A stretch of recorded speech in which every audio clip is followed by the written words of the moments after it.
Hola, querido amigo, bienvenido nuevamente a este tu curso, el mejor manual de crianza. Muy bien, estamos como familia reunidos nuevamente frente a este libro, la Biblia. La Biblia es el mejor manual de vida y la Biblia es el mejor manual de crianza. Bueno, nosotros estamos haciendo un estudio muy interesante de la carta del apóstol Pablo a los romanos y esta serie ha sido titulada Confianza Verdadera. Y nosotros tenemos en cuenta ya que el apóstol nos ha hablado de unos términos que son 5 términos en total. El primer término del que habla el apóstol Pablo en la carta a los romanos es la condenación. Todos los seres humanos estamos condenados porque todos los seres humanos somos pecadores, porque todos los seres humanos hemos violado la ley de Dios, hemos fallado al estándar divino, no hemos alcanzado la meta gloriosa de Dios, su estándar moral, y entonces todos los seres humanos estamos condenados. Quiere decir que cuando una persona va al infierno, va con absoluta justicia, porque ha violado la ley de Dios, ha violado sus mandamientos. Y entonces esa es una verdad que debemos entender, que todos estamos condenados. Después el apóstol Pablo nos presenta el segundo término, que es una excelente noticia, es una maravillosa noticia. Es la mejor noticia de todas, y es que ahora Dios nos declara justos a sus ojos si depositamos nuestra fe en Jesucristo. Y entonces, que la justificación es un término que debe quedar muy bien entendido. Ser justificado es ser declarado no culpable. Y entonces a eso fue que vino Jesucristo. Nuestro Señor Jesucristo vino a pagar el precio que merecían nuestros pecados. Y nosotros entonces, al depositar nuestra fe en Jesucristo, somos declarados no culpables porque nuestro Señor Jesucristo paga lo que nosotros no podíamos pagar, el precio por nuestro pecado. El precio, el castigo que nos merecíamos justamente, porque ya estábamos condenados. Y sin embargo, nuestro Señor Jesucristo vino para que fuéramos justificados. Y dijo el apóstol Pablo en la carta a los Romanos, desde el capítulo 3, versículo 24, 22, 23, 24 en adelante, el apóstol Pablo dijo que fuimos justificados gratuitamente a través de la fe en nuestro Señor Jesucristo. Por eso la Biblia nos expone una verdad muy grande en este tema de la justificación, y es que el cielo es gratuito para los que deciden depositar su confianza. Ahora, es gratuito para el que decide arrepentirse. Después del término de la justificación, entonces el apóstol Pablo introduce otro, que es la santificación. Porque hasta aquí, si nos quedamos solo con la justificación, alguien podría decir, rico, Dios me perdona, sí. Voy gratis al cielo, sí. Soy declarado justo gratuitamente. No, pues sigamos pecando, rico, porque igual entre más peco, más se nota la gracia maravillosa de Dios. Y ahí es cuando el apóstol Pablo desde el capítulo 6 introduce el término santificación. Y entonces ahí dice, no, no, no, no, no, no, no. Es imposible que una persona que es ciudadana del cielo practique el pecado. Y eso nos debe quedar claro, queridos amigos que nos están escuchando y nosotros como familia. Nos debe quedar claro, ojo, es imposible que una persona que ha sido justificada gratuitamente por la fe, es imposible que siga practicando el pecado.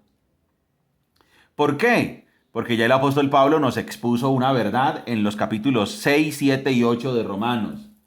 Y fue que el que ha sido santificado, entonces el poder del pecado ya ha quedado quebrado en la vida de esa persona.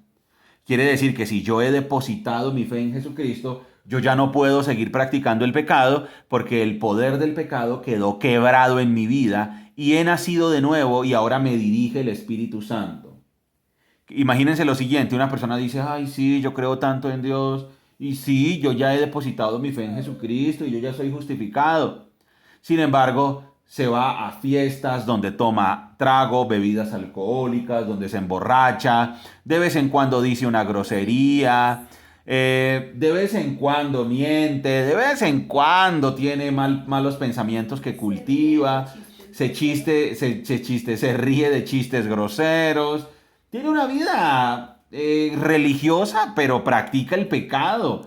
Nada grave, o sea, no mata, no roba grandes cantidades, pero tiene una vida donde disfruta de música que ofenda a Dios, disfruta de películas que ofenden a Dios, tiene amistades y conversaciones que ofenden a Dios, y esa persona dice, ay, sí, yo ya soy justificado. El apóstol Pablo dijo, el que hace eso es un mentiroso que se está engañando a sí mismo, porque ya lo explicó el apóstol Pablo en Romanos capítulo 6, 7 y 8, y es que si tú eres justificado, entonces la consecuencia lógica es que estás santificado, has vuelto a nacer y el poder del pecado ya no te puede controlar.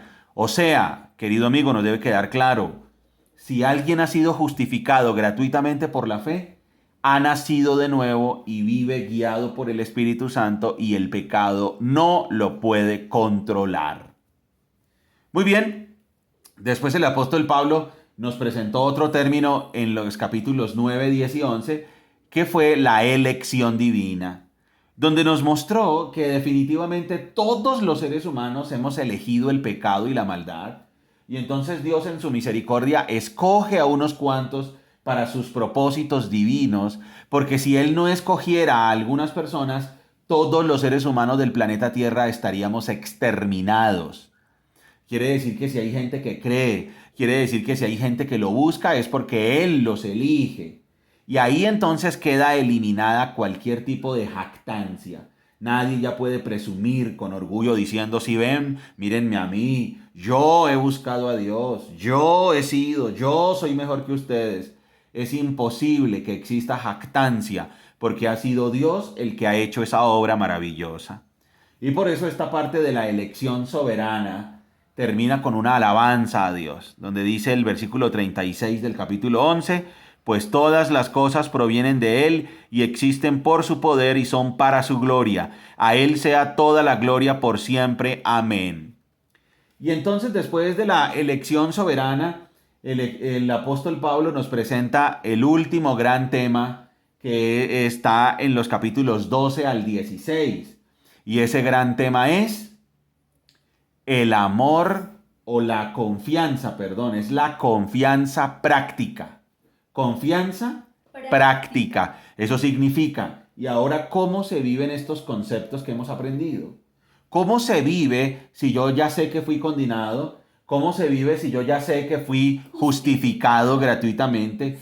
¿Cómo vivo yo si además fui santificado? ¿Y cómo vivo yo si fui elegido por Dios? ¿Cómo se vive? Y entonces ya hemos visto en el capítulo 12 que lo primero que hace una persona es que le presenta su cuerpo a Dios como un sacrificio. Ya el cuerpo de uno no le pertenece a uno, ya mi cuerpo le pertenece a Dios. O sea que yo ya no puedo hacer con mi cuerpo lo que yo quiera. Ahora yo le entrego a Dios mi cuerpo como un sacrificio. Esa es la verdadera forma de adorarlo. Hablábamos en nuestra clase anterior que claro, a Dios se le canta, se le alaba con canciones, se le adora con canciones. Sin embargo, la principal adoración que se le hace a Dios es con nuestra forma de vida, con nuestro cuerpo, entregándole nuestro cuerpo como un sacrificio. Ya no nos pertenecemos a nosotros mismos, ya nosotros le pertenecemos a Dios. Maravilloso. De eso se trata ser cristiano. Querido amigo, si tú no entiendes muy bien todos estos términos, retrocede todo este curso hasta la clase número 150 y desde la clase 150 empieza a estudiar nuevamente toda esta serie titulada Confianza Verdadera. Si tú tienes una duda, si no sabes si eres un verdadero seguidor de Jesucristo o si quieres saber qué significa ser un verdadero seguidor de Jesucristo, entonces por favor empieza estudiando esta serie desde la clase número 150. Confianza verdadera. Muy bien, y llegamos entonces hoy nuevamente al capítulo 12. Dice la carta a los Romanos capítulo 12, confianza verdadera, y ahora estamos en confianza práctica, capítulo 12. Por lo tanto, amados hermanos, les ruego que entreguen su cuerpo a Dios por todo lo que Él ha hecho a favor de ustedes, que sea un sacrificio vivo y santo, la clase de sacrificio que a Él le agrada. Esa es la verdadera forma de adorarlo. Y entonces ya analizamos esa verdad. La primera forma y la verdadera forma de adorar a Dios es entregándole nuestro cuerpo y no hacer con nuestro cuerpo lo que queremos, sino que nuestro cuerpo ahora se le entrega a Dios como un sacrificio vivo. Versículo 2 del capítulo 12, verso 2. No imiten las conductas ni las costumbres de este mundo, más bien dejen que Dios los transforme en personas nuevas al cambiarles la manera de pensar. Entonces aprenderán a conocer la voluntad de Dios para ustedes, la cual es buena, agradable y perfecta. Y entonces aquí el apóstol Pablo nos dice, la confianza práctica es renuévese y no se amolde, no agarre el molde del mundo, no se parezca al mundo, no tenga las creencias, las costumbres, no tenga las prácticas del mundo. Ahora nosotros debemos simplemente adaptar nuestra mente a la voluntad de Dios. Dejar que sea Dios el que transforma nuestra manera de pensar. Dejar que sea Dios el que transforma nuestra manera de vivir, de razonar. Y esa es la única forma en la que vamos a entender la voluntad de Dios, la cual es buena, agradable y perfecta. ¿Cómo así que la voluntad de Dios es buena? Claro, la voluntad de Dios es moralmente correcta. ¿Cómo así que la voluntad de Dios es agradable? Sí, claro, la voluntad de Dios es la que nos conviene para nuestra vida. ¿Y cómo así que la voluntad de Dios es perfecta? Así es, porque tiene que ver es con la eternidad. Recuerda, Dani, la voluntad de Dios tiene que ver con la eternidad. Versículo 3. Basado en el privilegio y la autoridad que Dios me ha dado, le advierto a cada uno de ustedes lo siguiente: ninguno se crea mejor de lo que realmente es. Sean realistas al evaluarse a ustedes mismos, háganlo según la medida de fe que Dios les haya dado. Así como nuestro cuerpo tiene muchas partes y cada parte tiene una función específica, el cuerpo de Cristo también. Nosotros somos las diversas partes de un solo cuerpo y nos pertenecemos unos a otros. Dios en su gracia nos ha dado dones diferentes para hacer bien determinadas cosas. Por lo tanto, si Dios te dio la capacidad de profetizar, habla con toda la fe que Dios te haya concedido. Si tu don es servir a otros, sírvelos bien. Si eres maestro, enseña bien. Si tu don consiste en animar a otros, anímalos. Si tu don es dar, hazlo con generosidad. Si Dios te ha dado la capacidad de liderar, toma la responsabilidad en serio. Y si tienes el don de mostrar bondad a otros, hazlo con gusto.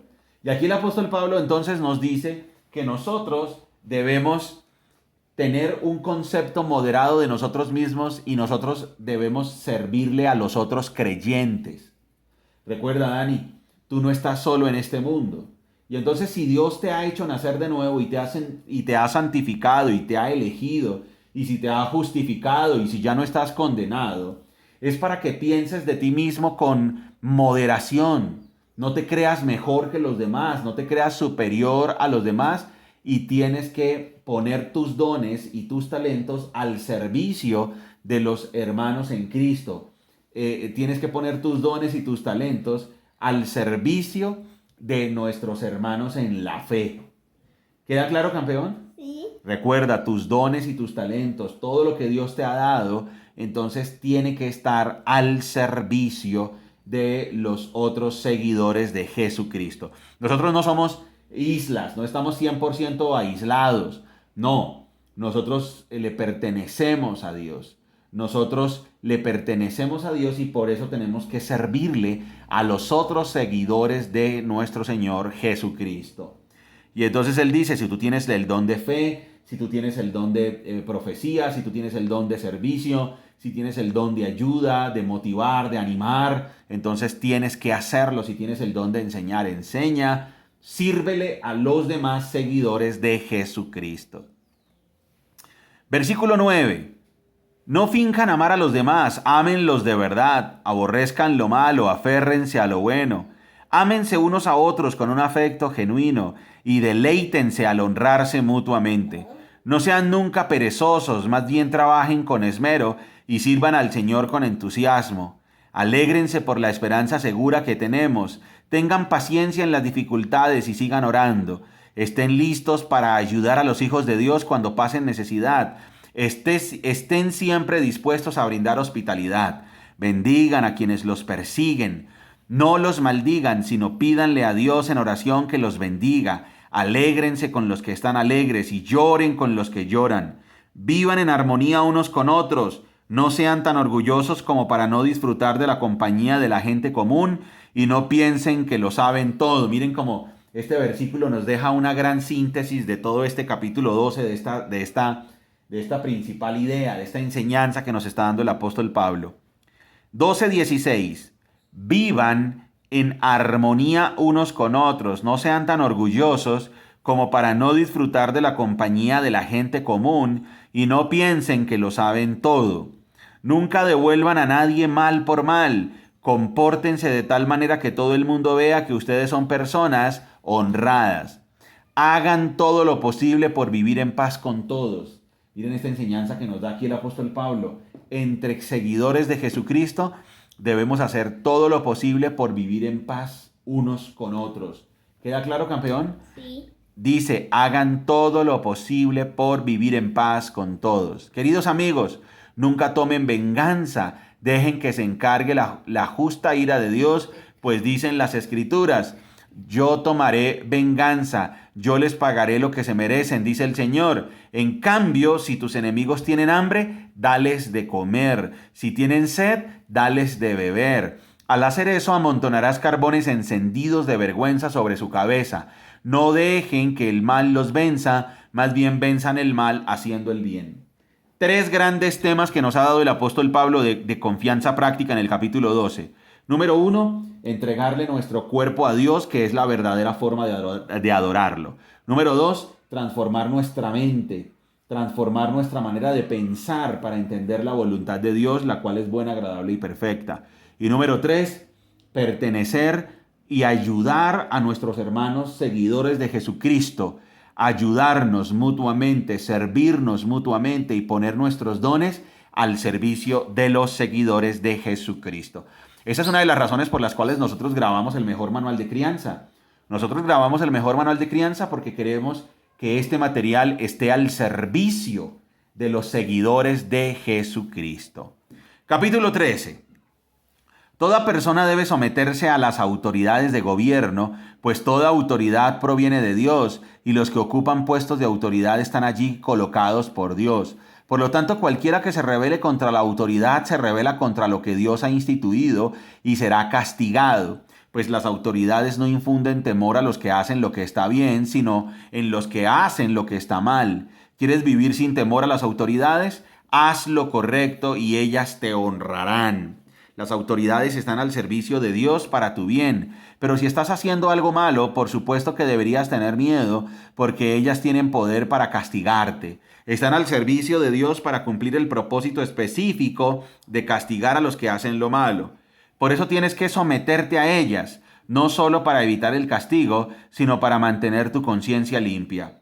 Por esas mismas razones, también paguen sus impuestos, pues los funcionarios de gobierno necesitan cobrar su sueldo. Ellos sirven a Dios con lo que hacen. Ustedes den a cada uno lo que le deben, paguen los impuestos y demás aranceles a quien corresponda y den respeto y honra a los que están en autoridad. Miren qué interesante. El apóstol Pablo ahora nos introduce una conducta concreta de los verdaderos seguidores de Jesucristo. Y somos personas que obedecemos a las autoridades. Somos personas que no practicamos la injusticia, no violamos la ley, no dejamos que se vulneren nuestros derechos, pero tampoco vulneramos los derechos de nadie y obedecemos lo que las autoridades mandan. ¿Cuál es la mejor forma de protestar contra un sistema injusto? Hay que tener en cuenta que aquí el apóstol Pablo está escribiendo en un contexto histórico y cultural donde el que mandaba era César. Y César se autoproclamaba Dios y se autoproclamaba soberano. Sin embargo, ¿qué está diciendo el apóstol Pablo? ¿Quieres que las autoridades te honren? Obedece a las autoridades. Dani, ¿quieres que las autoridades te honren? Obedece a las autoridades. Esa es la mejor forma de demostrar que eres un verdadero seguidor de Jesucristo, obedeciendo a las autoridades. Muy bien. Versículo 8 del capítulo 13. No deban a nadie nada excepto el deber de amarse unos a otros. Si aman a su prójimo, cumplen con las exigencias de la ley de Dios. Pues los mandamientos dicen, no cometas adulterio, no cometas asesinato, no robes, no codicies. Estos y otros mandamientos semejantes se resumen en uno solo. Ama a tu prójimo como a ti mismo. El amor no hace mal a otros, por eso el amor cumple con las exigencias de la ley de Dios. Esto es aún más urgente porque ustedes saben que es muy tarde, el tiempo se acaba. Despierten porque nuestra salvación ahora está más cerca que cuando recién creímos. La noche ya casi llega a su fin, el día de la salvación amanecerá pronto. Por eso dejen de lado sus actos oscuros como si se quitaran ropa sucia y pónganse la armadura resplandeciente de la vida recta. Ya que nosotros pertenecemos al día, vivamos con decencia a la vista de todos. No participen en la oscuridad de las fiestas desenfrenadas y de las borracheras, ni vivan en promiscuidad sexual e inmoralidad, ni se metan en peleas, ni tengan envidia. Más bien vístanse con la presencia del Señor Jesucristo y no se permitan pensar en formas de complacer los malos deseos. Y entonces, ¿cuál es la gran conclusión del capítulo 13? El capítulo 13 nos dice, entonces, sométanse a las autoridades, ámense unos a otros y no practiquen el pecado ni vayan a fiestas donde se practique el pecado. ¿Sencillo? Y entonces vamos a ver cuáles son las grandes ideas del capítulo 12 y del capítulo 13 de Romanos. Vamos otra vez. Capítulo 12 y 13 que hemos leído hoy. Número 1. Debemos entregar nuestro cuerpo a Dios como un sacrificio por lo que Él ha hecho por nosotros. ¿Eso qué quiere decir? Nuestro cuerpo ya no nos pertenece para hacer con Él lo que queremos. Ahora nuestro cuerpo le pertenece a Dios. Número 2. No debemos adaptarnos ni amoldarnos a cómo las personas viven. Nosotros debemos tener una mente que se renueva a la manera de Dios. Número 3. Debemos tener un concepto moderado de nosotros mismos y utilizar nuestros dones y talentos para servirle a nuestros hermanos seguidores de Jesucristo. Número 4, capítulo 13, en la enseñanza número 4 que aprendemos hoy, y es que ahora nosotros debemos obedecer a las autoridades. Número 5, debemos amar a los demás. No debemos deberle a nadie nada. La única deuda que tenemos es la deuda del amor, amor a los demás. Y si nosotros amamos a los demás, no perjudicaremos a los demás y cumpliremos los mandamientos. Porque el que ama cumple la ley perfecta de Dios. No cometerás adulterio, no codiciarás, no mentirás, no robarás, no matarás. Todo eso se resume en ama a tu prójimo. Y por último, no ir a fiestas donde se practique el pecado y no practicar el pecado. Un verdadero seguidor de Jesucristo no está en una fiesta donde se blasfema el nombre de Dios, no está en una fiesta donde la música ofende lo que Dios considera santo. Entonces hay que ser coherentes. Eso es confianza práctica. Muy bien, amigo, hemos terminado la lectura de Romanos y ya terminamos el capítulo 13. Nos quedan solo capítulo 14, 15 y 16 de esta maravillosa carta que nos está explicando la confianza verdadera. Recuerda, amigo, ¿quieres saber qué significa ser un verdadero seguidor de Jesucristo? Estudia estas clases del mejor manual de crianza desde el episodio 150. Y ahí vas a entender la carta a los romanos y vas a entender si eres un verdadero seguidor de Jesucristo o no. ¿O quieres saber de qué se trata ser un verdadero seguidor de Jesucristo? Entonces, esta carta, estos capítulos de la carta a los romanos te van a ayudar un montón. Así es. Recuerda que somos Margie y Daniel, familias saludables. Familias que se enfocan en lo importante. ¡Chao!